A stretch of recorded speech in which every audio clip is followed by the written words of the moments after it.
नमस्कार, आदाब, जय भीम, सत श्री अकाल। मैं हूँ माजिद सिद्दीकी और आप देख रहे हैं फोकस हिंदुस्तान न्यूज़ चैनल। आज की ख़ास खबरें सब्सक्राइब करें, लाइक करें, शेयर करें। फिर आऊँगा एक ताज़ा खबर को लेकर माजिद सिद्दीकी।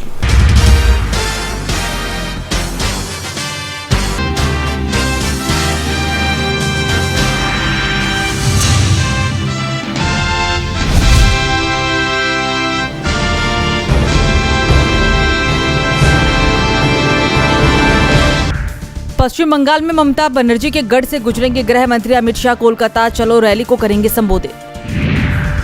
शिवराज कैबिनेट की आखिरी बैठक। मध्य प्रदेश में मतगणना से ठीक 3 दिन पहले 30 नवंबर को होगी बैठक। विधानसभा चुनाव को लेकर सरगर्मियां तेज। 5 राज्यों में 18% उम्मीदवार दागी। 12% पर गंभीर आरोप। 29% करोड़पति। मल्लिकार्जुन खड़गे के सार्वजनिक जीवन पर लिखी गई किताब आज बुक लॉन्च करेगी सोनिया गांधी।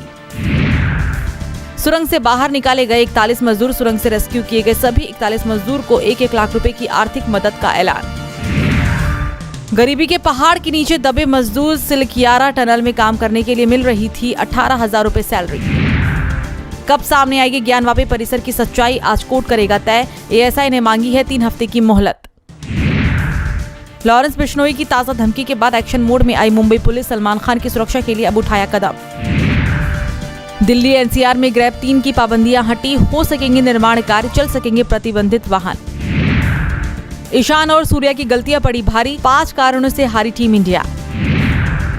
हमास ने 2 और थाई बंधकों को किया रिहा। थाईलैंड ने रिहाई का किया स्वागत। जापान की अंतरिक्ष एजेंसी का साइबर हमला। हैकर्स को नहीं मिली रॉकेट और सैटेलाइट की जानकारी। अंधेरे में रखा जाता था पौष्टिक खाना, ना मिलने से कम हुआ वजन। हमास की कैद से रिहा बंधकों ने बताई दर्दनाक स्थिति।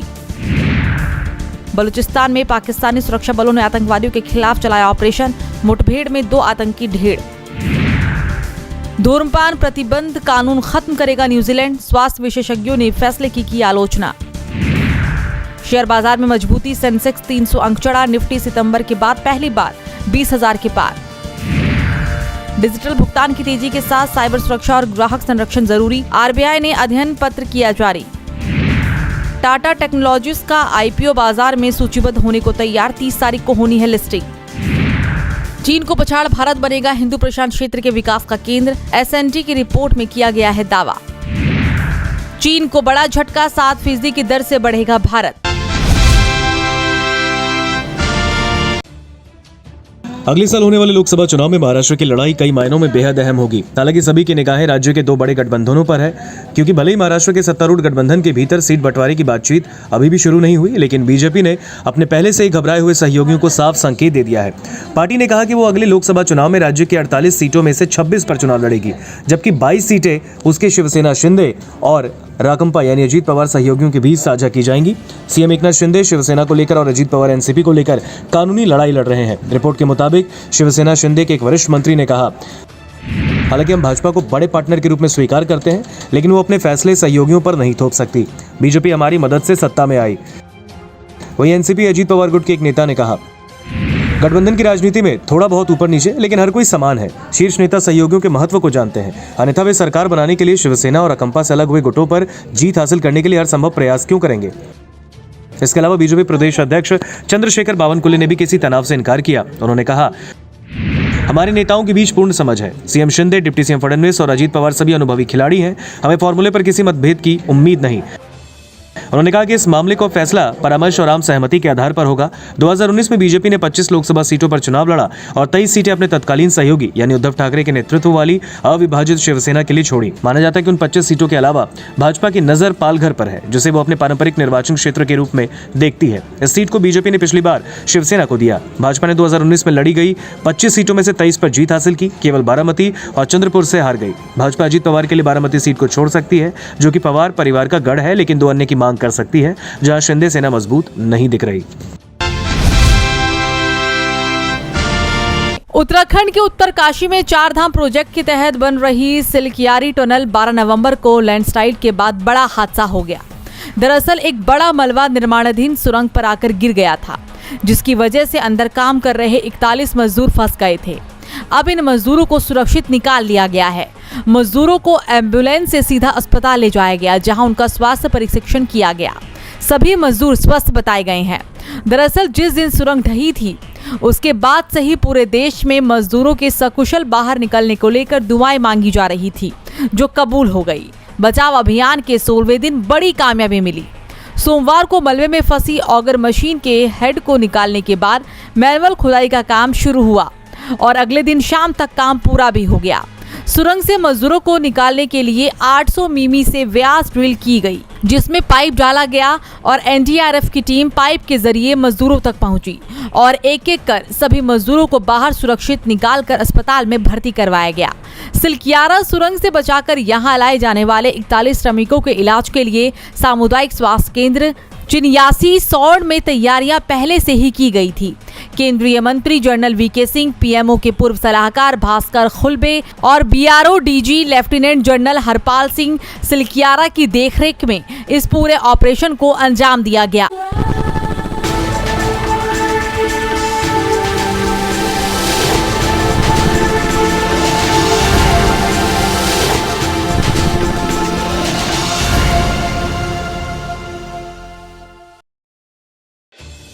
सुप्रीम कोर्ट ने तमिलनाडु के मंत्री वी सेंथिल बालाजी को यह कहते हुए जमानत देने से इनकार कर दिया है कि उनकी बीमारी गंभीर नहीं है। सुप्रीम कोर्ट ने उनकी जमानत याचिका पर सुनवाई करने से इनकार कर दिया। बालाजी को मनी लॉन्ड्रिंग के एक मामले में ईडी ने गिरफ्तार किया। बालाजी ने स्वास्थ्य आधार पर जमानत की अपील की थी।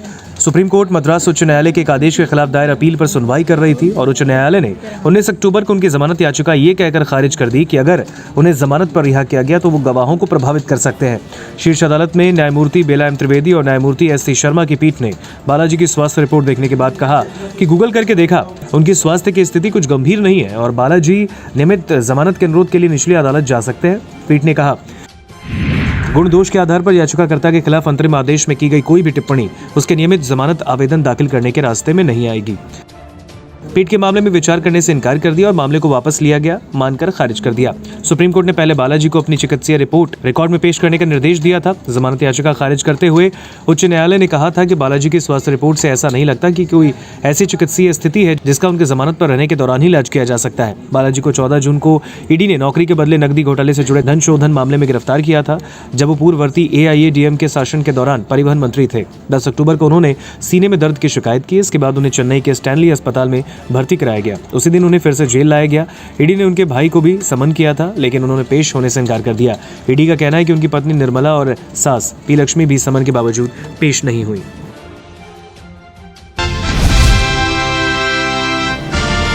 अच्छे से खींचना, कहीं पेट दिखे। अरे नहीं दिख रहा पेट। भाई साहब, एक बार आपका फोन मिल सकता है क्या? वो हमारे फोन की बैटरी खत्म हो गई है। यार किसी और से पूछ ले भाई। अरे दे दो ना, बच्चे देखो कितनी छोटी है, परेशान हो रहे हैं बेचारे। दे दो।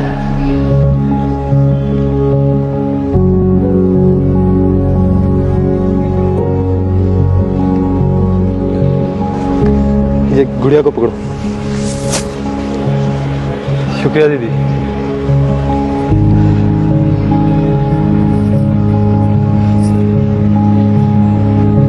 हेलो हेलो, हाँ जी बाबू जी, हम यहाँ शहर पहुँच गए, अभी पहुँचे हैं। जी जी, गुड़िया और गौरी भी एकदम ठीक है। वो हमारे फ़ोन की बैटरी ख़त्म हो गई थी, तो एक भैया से फ़ोन लेके आपसे बात कर रहे हैं। हाँ, आपको ये बताना चाहते हैं कि हम एकदम ठीक है, आप चिंता मत कीजिएगा। हम कब पहुँचे थे? अभी 12:35 हो रहे हैं। हम 20 मिनट पहले पहुँच गए थे। जी जी, ठीक है, ठीक। जी लीजिए, शुक्रिया भैया। चले चलो करो पिक करो। पिछले टाइम में भी 12:35 बोला था। हाँ बस तो 3 रहे।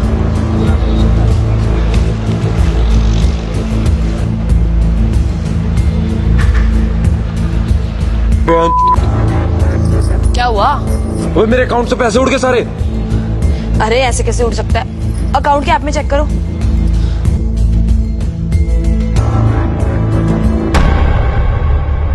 जीरो। ये साला जो बोल रहा था ना ओटीपी था मेरा। मतलब स्कैम करके ये लोग।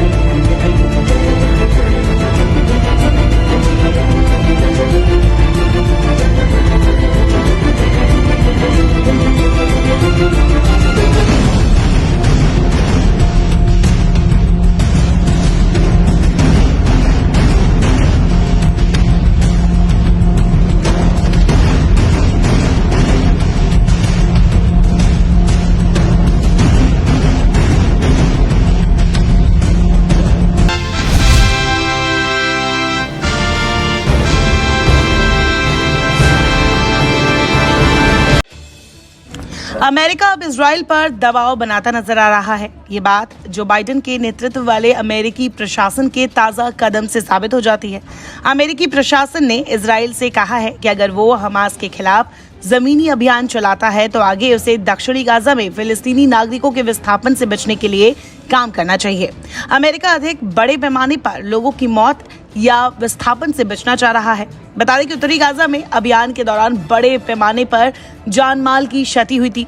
गाजा में 13-14 हजार लोगों की मौत अब तक हो चुकी है। रिपोर्ट्स के मुताबिक अधिकारियों ने इजराइल से स्पष्ट कहा है कि जिस तरह से उत्तरी गाजा में हुआ है वैसा दक्षिण में नहीं होना चाहिए। इसके लिए जरूरी है कि इजराइल यहाँ पर अधिक योजनाबद्ध ढंग से काम करे। फिलिस्तीन में मृतकों की बढ़ती संख्या पर बढ़ते अंतर्राष्ट्रीय और घरेलू दबाव के बाद अमेरिका ने ये कदम उठाया है। एक अधिकारी ने बताया कि प्रशासनिक अधिकारियों द्वारा चिंता जाहिर करने के बाद इजरायली इसे स्वीकार कर रहे हैं। इस बीच इजरायली प्रधानमंत्री बेंजामिन नेतन्याहू ने स्पष्ट कर दिया है कि संघर्ष विराम खत्म होते ही वो फिर से मिलिट्री ऑपरेशन शुरू कर देंगे। ये सीजफायर हमास से बंधकों के आदान प्रदान के लिए किया गया है। दोनों पक्ष संघर्ष विराम को अतिरिक्त 2 दिनों के लिए बढ़ाने और कैदियों के लिए बंधकों की अदला बदली जारी रखने पर सहमत हुए हैं। हालांकि अमेरिकी राष्ट्रपति जो बाइडेन ने कहा है कि वो चाहते हैं कि जब तक संभव हो तब तक संघर्ष विराम जारी रहे। अमेरिकी विदेश मंत्री एंटनी ब्लिंकन इस सप्ताह मध्य पूर्व लौट आएंगे, क्योंकि अमेरिका को संघर्ष विराम का विस्तार करने और अधिक बंधकों को रिहा करने का एक तरीका खोजने की उम्मीद है। हालांकि अब देखना होगा कि इजराइल का इस पर क्या रुख सामने आता है। दर्शकों, देख लिया आपने हमारे वीडियो को। हमें खुशी होगी कि आपने हमारे न्यूज़ को लाइक किया और दूसरों को शेयर किया। अगर अभी तक हमारे चैनल फोकस हिंदुस्तान को सब्सक्राइब नहीं किया है तो तुरंत सब्सक्राइब करें, कमेंट करें और बेल आइकॉन को प्रेस करें।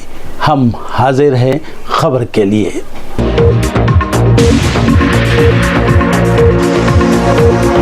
Thank you.